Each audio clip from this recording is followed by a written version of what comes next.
É incrível que só agora que estou morto e decomposto é que ouso dizer-vos estas coisas. Será que a verdade fede e é só da mentira que se evolam os doces perfumes da vida? Será que o famoso poço da lenda, em cujo fundo se esconde a verdade, é feito de lodo e podridão?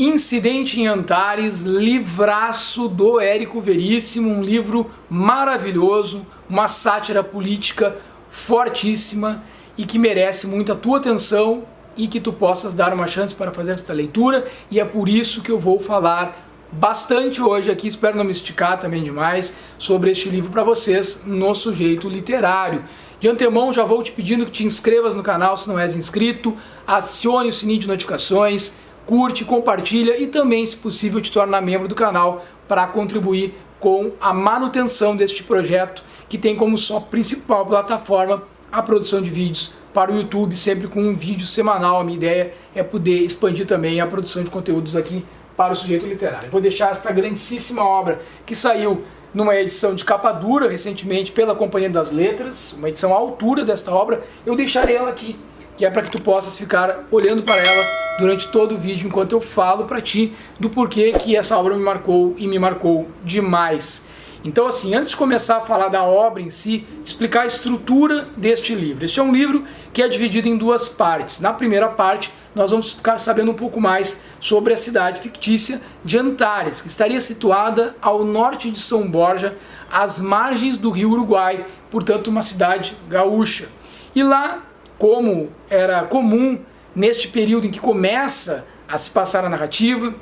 e aí nós estamos pensando desde o momento da proclamação da República, no impacto que teve nas terras gaúchas, no Rio Grande do Sul, com a proclamação da República em 1889, e vamos expandindo este olhar, acompanhando a história do Brasil até 1964. Você sabe que 1964 marca uma das páginas mais tristes da nossa história, que foi o golpe para implementar uma ditadura militar no nosso país. Então o que eu quero dizer para ti? Quero dizer para ti que, se tu não és do Rio Grande do Sul, talvez seja ainda mais importante o que eu vou te dizer, na verdade, que a gente está falando aqui de um contexto, uma cidade, um espaço, uma região do interior do Rio Grande, onde havia muito forte o tal do colonialismo, as elites agrárias que se dividiam entre aqueles coronéis que meio que mandavam na cidade, tudo podiam, eram os grandes donos da cidade, influíam inclusive na escolha dos prefeitos, dos vereadores, nos rumos que a cidade iria tomar. E aí nós temos nesta cidade, em Antares, como não é diferente, também duas famílias que rivalizavam pelo poder, que era os Campo Largos e os Vacarianos. Só que quando eu falo de duas famílias, Campo Largos e Vacarianos, eu tenho que falar também do contexto sócio-histórico, político, porque eles tinham posições políticas que vai fazer com que eles rivalizem dentro de um contexto aí sim real. Então o Érico Veríssimo usa-se de elementos do realismo mágico, aquilo que para nós é muito comum nas obras do Gabriel Garcia Marques, por exemplo, e também de uma teoria do absurdismo, né? Essa vertente literária, onde a gente tem Ionesco, Camus, grandes autores, o próprio Samuel Beckett. Ele mescla um pouco dessas duas formas de estruturar a narrativa com elementos que são da realidade histórica do que de fato aconteceram. Então, personagens fictícios, uma cidade fictícia que era Antares, mas com um pano de fundo real, de personagens reais da história política do nosso país e do meu estado, aqui do Rio Grande do Sul, e também com elementos, com situações que são sim a base, né, o pano de fundo dessa história, acontecimentos reais, tanto na história do Rio Grande quanto na história do nosso país. Então o que acontece em 1889? Para a gente depois entrar no incidente, que é o que acontece na segunda parte. A primeira é um pouco disso, um pouco da contextualização desse pano de fundo, situando essas duas famílias, Campo Largos e Vacarianos, que são famílias que ele criou dentro da narrativa, nesse contexto histórico real do Rio Grande do Sul e do impacto que teve em 1889 com a proclamação da República. No Rio Grande do Sul, o que aconteceu foi que houve uma divisão entre o Partido Federalista do Rio Grande do Sul e o Partido Republicano Rio-Grandense, que são sim partidos da elite. Então, em 1893 até 1895, nós temos aqui no Rio Grande do Sul a chamada Revolta da Degola, que é também conhecida como a Revolução Federalista, e que é considerada a revolta mais sangrenta do nosso país como um todo, porque como método de assassinar os adversários políticos se praticava a degola. Então, estes dois partidos, os republicanos, os federalistas, que vão criar também, como forma de chacota, nomenclaturas próprias para se referirem uns aos outros. Então, de um lado a gente tinha inicialmente os pica-paus, que eram os republicanos, isso no período de 1893 a 1895, os republicanos que estavam ali defendendo as ideias de Júlio de Castilhos, que criou uma constituição para chamar de sua, já que no Brasil, naquele período, os estados, como o Rio Grande do Sul, eles tinham como forma de governança criar as suas próprias constituições. Então, no Rio Grande do Sul, Júlio de Castilhos cria uma constituição que nada mais ele queria, na verdade, era se manter, se perpetuar no poder e continuar influindo nos rumos da política do Rio Grande do Sul. Ele tinha essa inspiração autoritária, um positivista, né, ali nos moldes do positivismo, do Auguste Comte. Então, este cidadão, Júlio de Castilhos, ele vai colocar em vigência uma Constituição que lhe daria praticamente plenos poderes, inclusive a possibilidade de ir se reelegendo quase que ininterruptamente, só que ele acaba sendo acometido por uma doença muito grave, um câncer, e ele vem a falecer. E quem acaba herdando esta mudança na carta, na lei que rege a política no Rio Grande do Sul, foi Borges de Medeiros, que era digamos assim, o sucessor de Júlio de Castilhos. Mas eles não fizeram tudo isso sem uma resistência, e aí por parte dos maragatos, dos federalistas, já no momento em que Júlio de Castilhos proclama então essa Constituição, só que ali a gente tem, desse período de 1893 a 1895, a Revolta da Degola, a Revolução Federalista, onde Gaspar Silveira Martins foi quem se opôs a Júlio de Castilhos. Passado esse período de disputa entre essas duas grandes lideranças, que são citadas recorrentemente nesta obra, passado este período, e eram referências também para estas famílias, por isso estou falando para vocês, a gente tem em 1923 quase que uma continuidade deste conflito, porque Borges de Medeiros, que se beneficiou das mudanças ali, da inspiração de Júlio de Castilhos na Constituição do Estado, ele acaba ficando 5 mandatos consecutivos no poder e ele sofre resistência também. Então, digamos que o herdeiro político dos republicanos, dos pica-paus, agora em 23 já chamado de chimangos, que foi uma forma pejorativa de se referir a esse grupo borgista, né, que inclusive Getúlio Vargas vai ser um destes herdeiros do borgismo. Eles vão rivalizar com os maragatos estes liberais, mas também ainda sempre pensando nisso. Estamos falando de elites, estamos falando de grandes famílias, não estamos falando do povão, tá? Eles rivalizando ali em 23, continua esta peleia, para usar aqui uma fala do Rio Grande do Sul, e em 23 já é Assis Brasil, a figura que vai surgir aqui como um grande crítico a Borges de Medeiros e vai exigir que se tenha, dentro da inspiração do federalismo, né, o nosso Estado um pouco mais de autonomia e que tenha essa inspiração que eles vão buscar lá no Uruguai de um ideário liberal para trazer para o Rio Grande do Sul, e aí também a proximidade deles com grupos que vão influenciar nessas ideias de poder ali ter um rumo talvez um pouco mais democrático, pelo menos uma oscilação de poder entre esses grandes grupos da elite do Rio Grande do Sul na época, mas romper com esses mandatos consecutivos de Borges de Medeiros. Então Assis Brasil também é uma figura a ser lembrada aqui, mesmo que eu esteja falando para vocês de forma bastante resumida. Importante pensar que tanto os Campo Largos quanto os Vacarianos, eles vão se situar dentro desse conflito para que a narrativa vá tendo uma continuidade e a gente possa compreender um pouco mais como que estes dois grandes grupos de estanceiros gaúchos acabaram disputando o poder na cidade de Antares e como que Getúlio Vargas, que acaba sendo um personagem real que é incorporado na ficção, vai juntar estas famílias, antes de entrarmos na parte 2 do livro, para tentar estabelecer uma trégua entre os vacarianos e os Campos Largos. Nós estamos falando aqui dos vacarianos, os federalistas, fazendo ali uma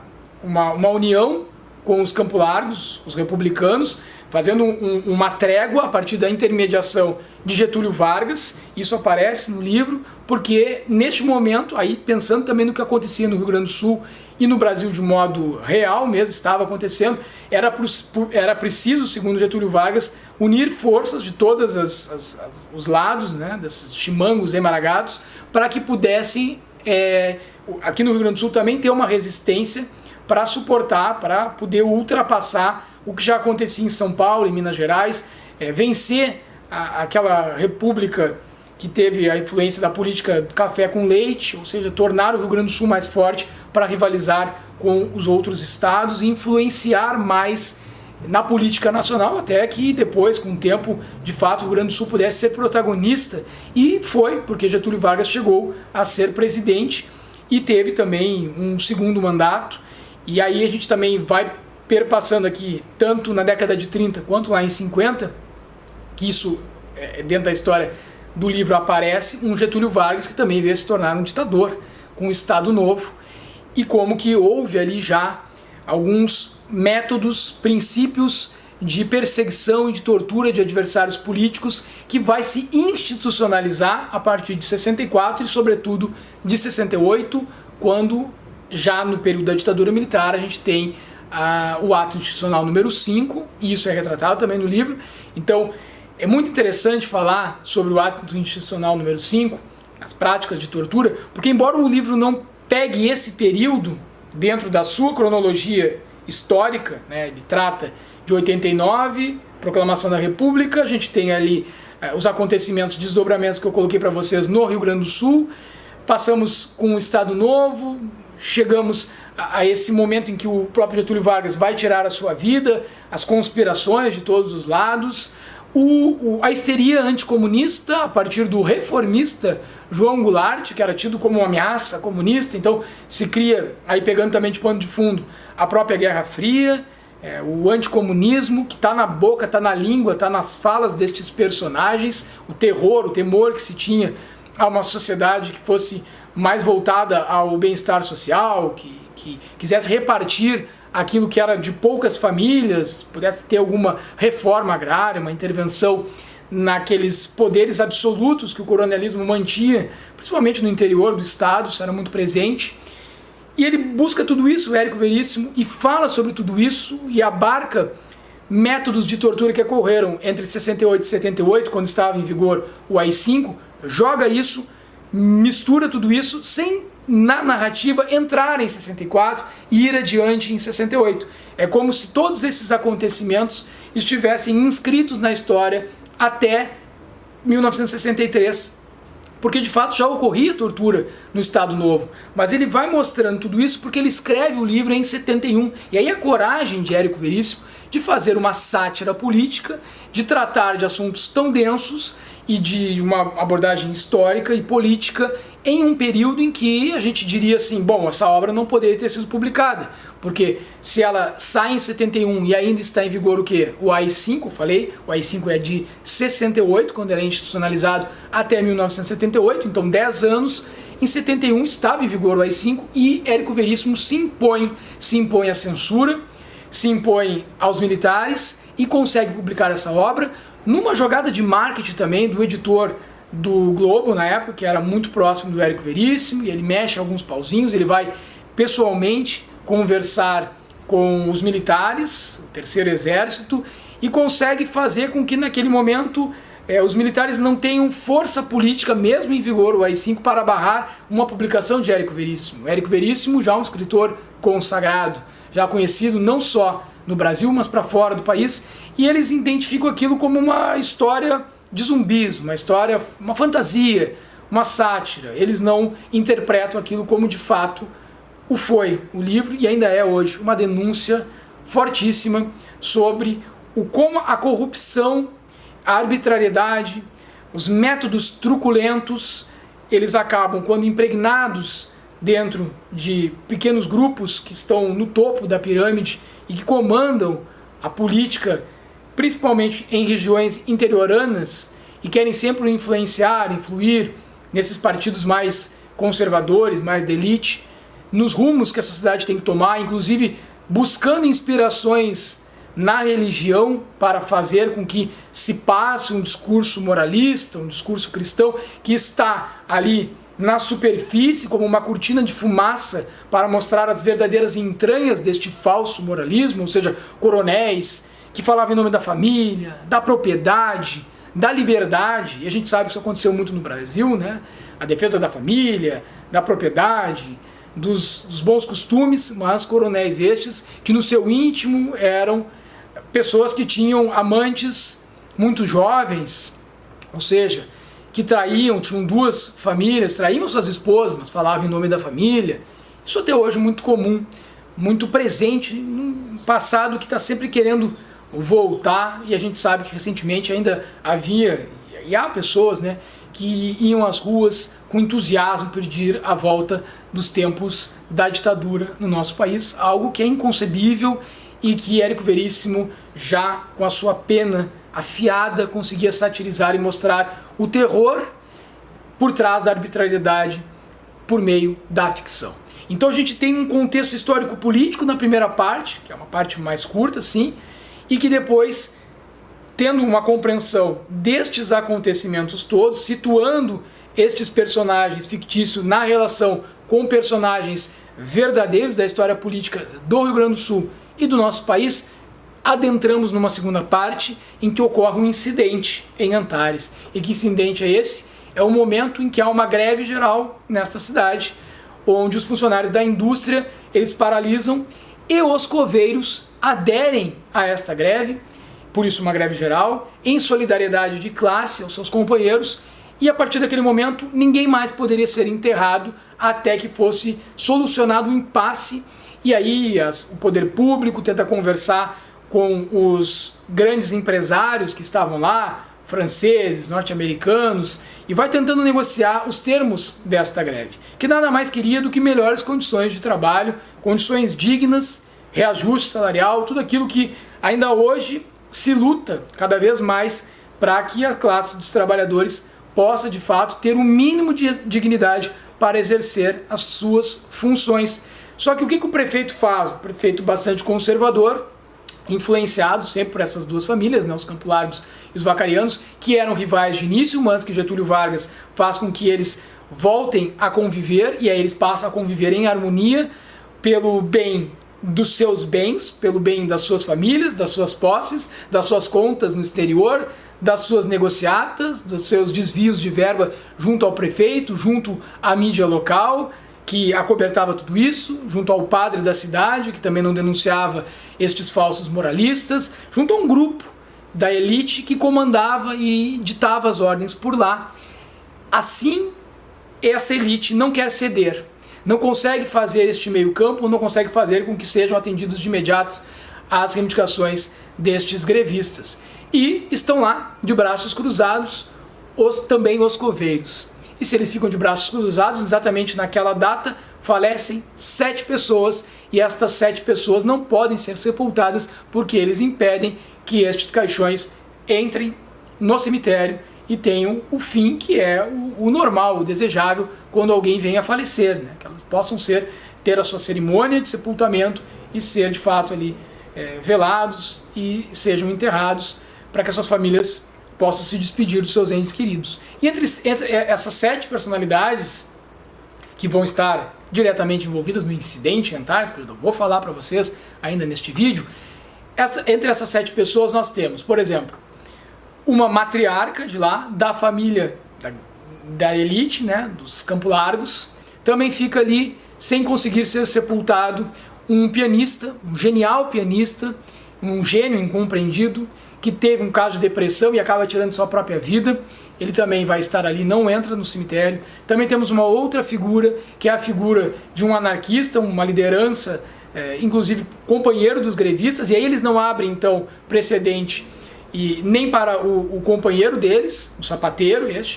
que era uma liderança dos trabalhadores, que não é sepultado, tanto quanto não abre para a matriarca, lá, a senhora da elite da família Campo Largo. Nós temos ali já 3 personagens. Temos também a figura de um advogado, Cícero Branco, esse advogado que fazia vistas grossas, a tortura que era cometida contra os adversários políticos por parte do delegado Pigarso. Ele era próximo, era parceiro, enquanto advogado, das famílias Vacariano e Campo Largo, conseguindo dar tons legais para uma série de atividades ilegais, inclusive desviando dinheiro de fora da cidade, na hora de fazer negociatas ali com empreiteiras e tudo mais, lucrando sempre em cima. Ele era um intermediador, uma figura central, mas aí ele também vem a falecer, ele também não é enterrado. A gente tem ainda a figura de uma prostituta, de um bêbado, que também não são enterrados, e de um militante político de esquerda na época, considerado um comunista, uma liderança também política na época, e que foi torturado e que é ali também colocado dentro de um caixão, sepultado. Ele que morreu da forma como muitos brasileiros, e também não só brasileiros, né, argentinos, uruguaios, chilenos, todos aqueles que sofreram com a ditadura militar imposta aos países da América Latina, aqui do Cone Sul, e que tiveram, muitos deles, inclusive, os seus corpos até hoje não descobertos, são considerados desaparecidos políticos até os dias de hoje, deixando muitas famílias com este sofrimento, esta marca, esta chaga de não poderem nem mesmo enterrar os seus. E a gente sabe que isso foi de verdade algo que aconteceu, e é interessantíssimo esse personagem, que é principal também dentro desta obra, um personagem muito importante para a narrativa, estar ali entre os mortos que ficaram insepultos, porque eles vão levantar, eles vão se indignar que não podem ser enterrados, e eles começam a levantar um por um, e aí é que está o incidente em Antares. Primeira história de zumbis considerada aqui no nosso país. Os 7 mortos se levantam e vão até o coreto da praça, porque eles estão exigindo que essa greve seja solucionada e que eles possam, enfim, descansar em paz. Esta é a motivação deles, é que se faça alguma coisa para que eles possam poder dormir o sono dos justos, que eles possam ser enterrados e, enfim, seguir os rumos normais. O que eu acho interessante, quando eles vão para o coreto da praça, além deles começarem a falar de tudo o que acontecia ali, desde esses aspectos que envolvem a vida dos personagens da história, os mais secretos, os mais íntimos, a vida pessoal, amorosa, sexual,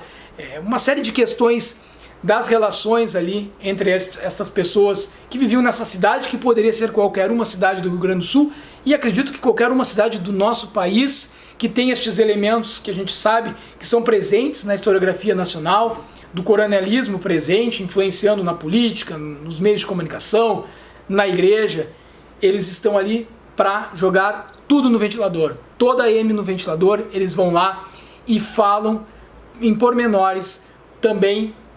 já não mais enquanto seres humanos que estão aqui de carne e osso nessa vida, então precisam ter um pouco de dedos para tratar de algum assunto. Não, eles assumem agora a sua categoria, a sua classe, a classe dos mortos. Incidente em Antares é uma leitura fundamental para que tu possas fazer. É um livro que eu gostei demais. Para te ter uma ideia do quanto eu gostei, eu tô para te dizer que este livro, mais um que eu vou destacar aqui, que eu já falei no canal, que está entre as melhores leituras que eu fiz na minha vida, e agora o Incidente em Antares está chegando aí, estão para mim Incidente em Antares, do Érico Veríssimo, como Crônica da Casa Assassinada, do Lúcio Cardoso. Eles representam na literatura nacional algo como Don Quixote representa na literatura universal, dentro da minha avaliação de tudo que eu li, de como que eu entendo estes 2 grandes clássicos nacionais, porque não é só um clássico rio-grandense, com toda certeza, da literatura do Rio Grande do Sul, não. E como a Crônica da Casa Assassinada, que eu tenho aqui próximo também, é um grande livro, são 2 grandes livros que eu diria, e tem resenha da Crônica da Casa Assassinada aqui para quem quiser assistir também, que me marcaram demais quando eu fiz essas leituras, e é para te reforçar então a importância dessa obra. Esse livro tem uma edição maravilhosa da Companhia das Letras, porém eu faço 2 ressalvas só em relação a essa edição. Quem sabe, se depois sair uma nova, que possa ser incorporado, que são as notas de rodapé. Acho que principalmente para quem não é do Rio Grande do Sul, seria interessantíssimo trazer ali alguns detalhes enquanto está se dando a leitura sobre a Revolução Federalista, sobre a Revolução de 23, sobre o próprio Estado Novo, a ditadura varguista, o que acontece ali, a referência que é feita as torturas políticas. Acho que caberia notas de rodapé, figuras, personalidades, principalmente aqui do Rio Grande do Sul, como falei para vocês algumas delas, Júlio de Castilhos, Gaspar Silveira Martins, Borges de Medeiros, entre outras. Acho que seria legal quando elas aparecem também situar o leitor, quem são essas figuras, como que elas se inseram em determinados, vão se inserindo, né, em determinados acontecimentos políticos aqui do Rio Grande do Sul, como que repercute acontecimentos nacionais com a história do Rio Grande do Sul. Acho que seria possível, sim, que aparecesse esse nota de rodapé, bem como traduções de algumas passagens do livro que o escritor traz em inglês e em francês. Acredito que seria interessante trazer sempre a tradução, nem sempre acontece isso,